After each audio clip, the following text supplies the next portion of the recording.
El procés d'unificació italià és un procés que esdevé al llarg del segle XIX, de la segona meitat del segle XIX, comença al 1848, tot i que hi ha grans debats abans sobre la utilitat de fer aquesta unitat política. Hem de pensar que Itàlia està dividida en diferents estats i un d'aquests és l'estat del Vaticà, que encara té no només terra sinó poder temporal. Com tothom sap, el lideratge d'aquest procés serà confiat finalment a l'estat del Piemont, que es farà líder d'aquest procés, però sempre quan parlem de la unitat d'Itàlia, del procés d'unificació italiana, hem de parlar d'un compromís i de diferents elements que s'acaben teixint.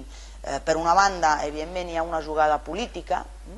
en la qual hi ha no només diferents corrents ideològics liberals, sinó també més conservadors. Hi ha una jugada diplomàtica molt gran, perquè per fer la unitat política italiana s'aprofitaran conflictes i equilibris europeus, i evidentment una part que és probablement la més discutida, que és la de la participació política i militar del poble italià o dels ciutadans del futur estat italià. Hi ha aquest element, tot i que evidentment estem davant d'un moviment bastant marginal, com a mínim des d'un punt de vista quantitatiu. Des d'un punt de vista qualitatiu o polític es podria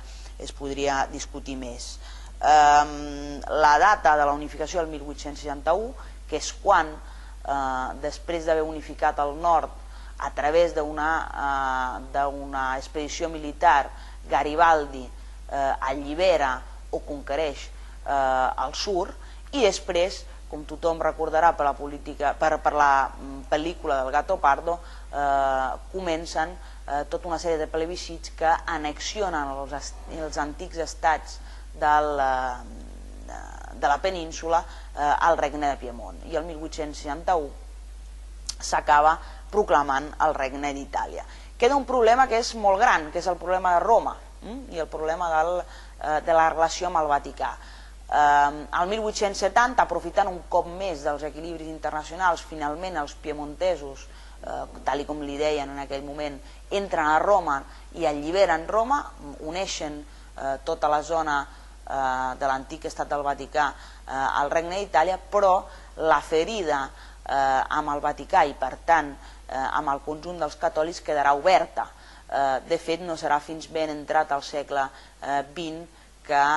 els catòlics començaran a participar d'una manera massiva a la vida política italiana.